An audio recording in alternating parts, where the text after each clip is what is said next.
El mundo siempre tocará las puertas de nuestro corazón para arrastrarnos, para ofrecernos negocios inadecuados, para ofrecernos ofertas que no son correctas, pero aquellos que tenemos una relación constante, verdadera con el Señor, nos llevará a tener convicciones fuertes y firmes.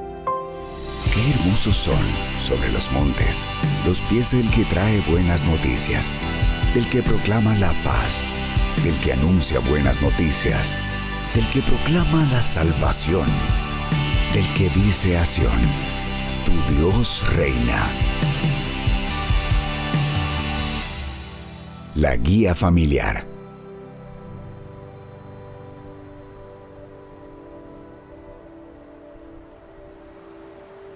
Matthew Henry nació en el año de 1662 en Inglaterra. Es muy conocido por uno de sus comentarios y por eso le llaman el príncipe de los comentaristas.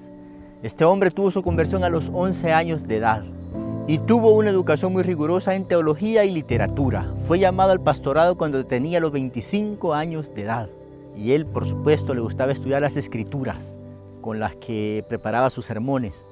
Poco a poco se fue dando cuenta que el Señor le había dado el don de poder estudiar más minuciosamente los versículos de la Biblia. Desde el año 1704, Matthew Henry empezó a escribir su comentario y llegó hasta el año 1714.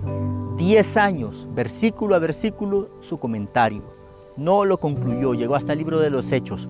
Otros hermanos dedicados a esa tarea lo lograron, pero él dejó un legado muy impresionante gracias a su fidelidad y a su entrega. Y eso es lo que Dios demanda de nosotros, de su pueblo, que seamos fieles, que nos entreguemos a Él. Y sobre eso vamos a estudiar ahora aquí, en la guía familiar, en este tema, el Monte Carmelo, parte 1, con nuestro hermano Ulises Osegueda, a quien le damos la más cordial bienvenida. Que Dios les bendiga. Les saluda el pastor Ulises Osegueda. Y hoy tenemos el privilegio de estar reflexionando el tema de la guía correspondiente para esta fecha. El tema que vamos a desarrollar es el Monte Carmelo parte 1. De igual manera, la cita se encuentra en Primera de Reyes, capítulo número 18, y podemos ahí buscar esa cita. Y cuando lo vio le preguntó: ¿Eres tú el que le está creando problemas a Israel? No soy yo quien le está creando problemas a Israel, respondió Elías. Quienes se los crean son tú y tu familia, porque han abandonado los mandamientos del Señor y se han ido tras los Baales. Ahora convoca de todas partes al pueblo de Israel, para que se reúnan conmigo en el Monte Carmelo con los 450 profetas de Baal y los 400 profetas de la diosa Aserá, que se sientan a la mesa de Jezabel. Acab convocó en el Monte Carmelo a todos los israelitas y a los profetas. Elías se presentó ante el pueblo y dijo: ¿Hasta cuándo van a seguir indecisos? Si el Dios verdadero es el Señor, deben seguirlo, pero si es Baal, síganlo a él. El pueblo no dijo una sola palabra. Estaremos reflexionando en esta ocasión sobre la verdad central de Dios exige fidelidad y entrega absoluta de su pueblo. Esa será la verdad central que estaremos meditando en este próximo sábado. Como una introducción, necesitamos comprender que Elías vivió ahí alrededor del octavo siglo antes de Cristo, y Elías tenía una misión de establecer que el único Dios que existe es el Señor Jehová, Dios eterno.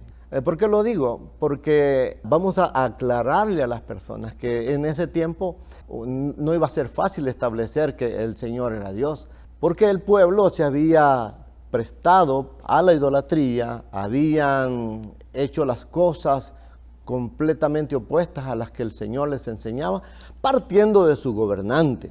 El gobernante era Acab como rey de Israel, y influenciado por su esposa Jezabel, habían hecho crecer el culto a Baal, que no era más que un muñeco, una simple estatuilla de barro, pero le rendían culto y honor como si fuese el verdadero Dios. Era tan crítica la situación que Jezabel y Acab habían llegado a suprimir casi el culto al Señor para establecer lo que era la adoración a Baal. Bajo ese concepto, la meta de Elías, o el fin de Elías, el propósito de Elías, no iba a ser nada fácil, porque iba a ser oponerse ante un gobernante que estaba empeñado en hacer las cosas malas delante del Señor. El punto número 1 que vamos a considerar después de esta pequeña introducción es que el Señor vive. Esa es la frase o el tema del punto número 1 que vamos a desarrollar. Para podernos enfocar en ello, tenemos que pensar en que hacía casi un siglo que David había establecido un estándar de adoración al Señor, un estándar de dedicación y entrega y respeto y devoción al Señor. Sin embargo, no había pasado ese tiempo mencionado cuando ya reinaba Acab, que sucedía todo lo contrario. Acab hizo todo lo malo delante de Dios. Inclusive se considera que Acab fue el peor rey que tuvo Israel en toda su historia, tanto que provocó la ira del Señor. En ese tiempo, la Biblia muestra que aparece con valentía un hombre llamado Elías para confrontar al mismo rey.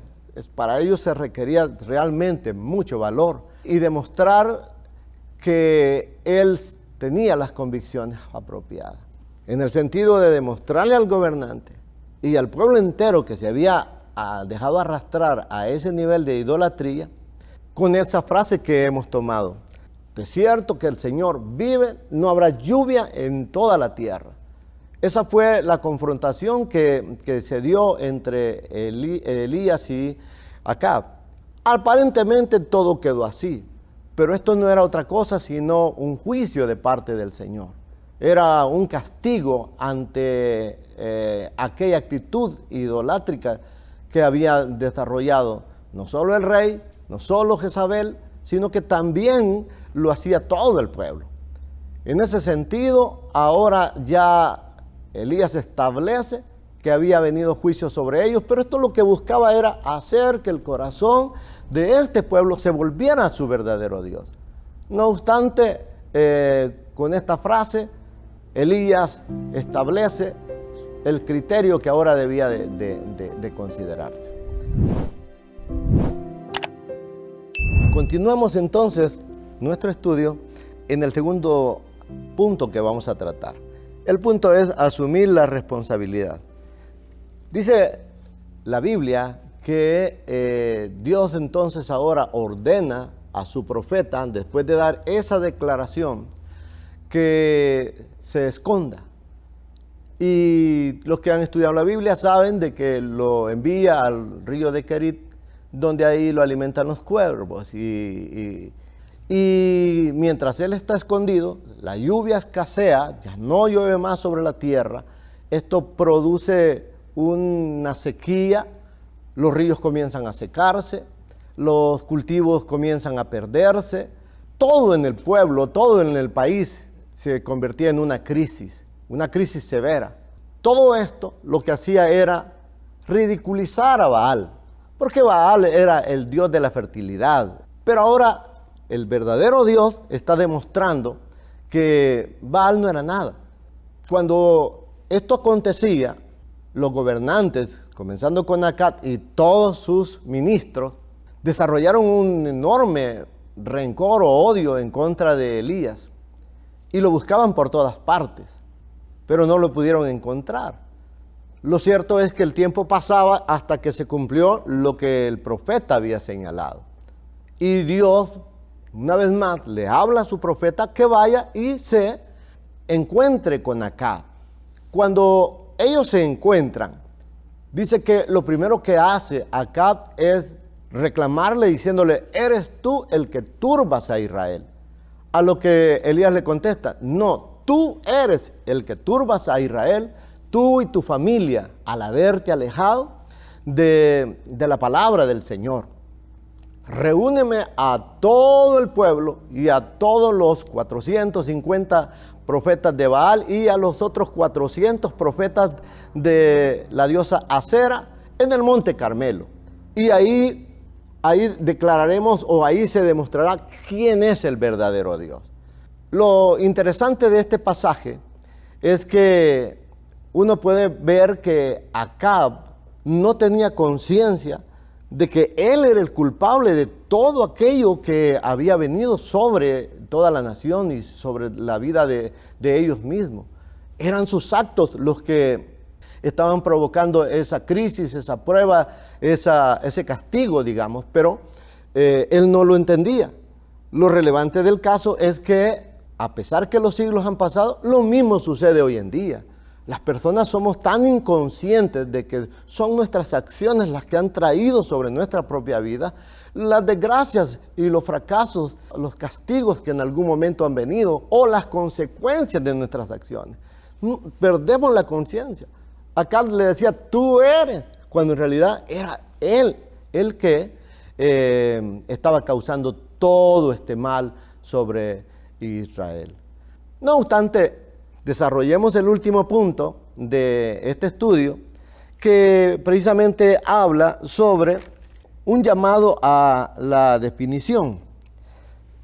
Encontramos entonces que Dios les pide que se definan, y es interesante porque si pusimos atención a la lectura, ahí Elías les dice: ¿hasta cuándo claudicaréis en dos pensamientos?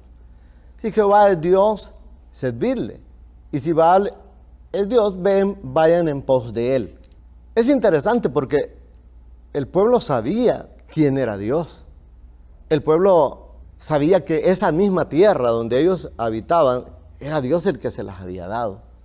Era Dios el que había estado con ellos, el que los hizo atravesar el desierto, el que estuvo con ellos para alimentarlos, para cuidar de ellos, para proveerles, para darles agua, para guardarlos inclusive del sol.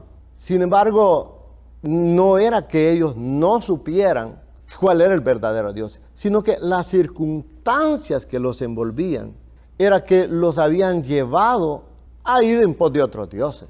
Entonces, en ese sentido, muchas veces son las circunstancias las que hacen que los corazones estén indefinidos, porque hay algo que les favorece, y aunque saben que es un error hacer eso, pero si les favorece financieramente, emocionalmente, o si les favorece de alguna manera, eso los lleva a apartarse de aquello que es correcto, de aquello que son sus principios. Entonces, el llamado a la definición consiste precisamente en eso, en que ellos deben de honrar a Dios a pesar que lo que les rodea. Pero entonces ahora viene Elías para definirlos, para decirles que tienen que tomar una postura, que no pueden continuar así. Así también muchas personas fluctúan en algún momento de sus vidas, así como en el pasado sucedió en el pueblo de Israel, de la misma manera sucede hoy. Hay muchas personas que sucumben ante las circunstancias y se prestan para hacer lo que no es correcto. Como aplicación, tenemos nosotros que tomar esta reflexión viviendo en un mundo cambiante, en un mundo que nos arrastra para que abandonemos nuestros valores. Lo que tenemos que hacer es ser firmes en nuestras convicciones, mantener esa firmeza. Pero ¿cómo se logra esa firmeza? Esta firmeza se logra cuando uno tiene una relación verdadera y estrecha con el Dios del cielo. De ahí que es necesario mantener esta relación estrecha con el Señor, firme, la que nos llevará a ser fieles a nuestras convicciones. Mantengamos entonces nuestra cercanía con Dios, mantengamos nuestra comunión con el Señor, nuestra vida devocional con el Señor, para siempre estar firmes. El mundo siempre tocará las puertas de nuestro corazón para arrastrarnos, para ofrecernos negocios inadecuados, para ofrecernos ofertas que no son correctas, para arrastrarnos. Pero aquellos que tenemos una relación constante, verdadera con el Señor, nos llevará a tener convicciones fuertes y firmes. Que Dios nos bendiga y nos ayude a todos y continuar en este camino. Este estudio sin duda nos deja una enseñanza muy grande. El estudio no es solamente para los miembros de la célula, sino para nosotros también, que estamos al frente de ellas. Hermanas lideresas, hermanos líderes, reflexionemos sobre nuestra entrega al Señor. Quiero invitarlos también para que ustedes puedan seguir en YouTube el canal de LIM.TV. También activar la campanita para que cuando se suban los estudios de las guías, ustedes puedan tenerlos allí de primera mano, y esto nos va a servir mucho para poder impartir los estudios en cada una de nuestras células. Así que, hermanos y hermanas, Dios les bendiga y nos encontramos aquí la próxima semana. Dios les bendiga.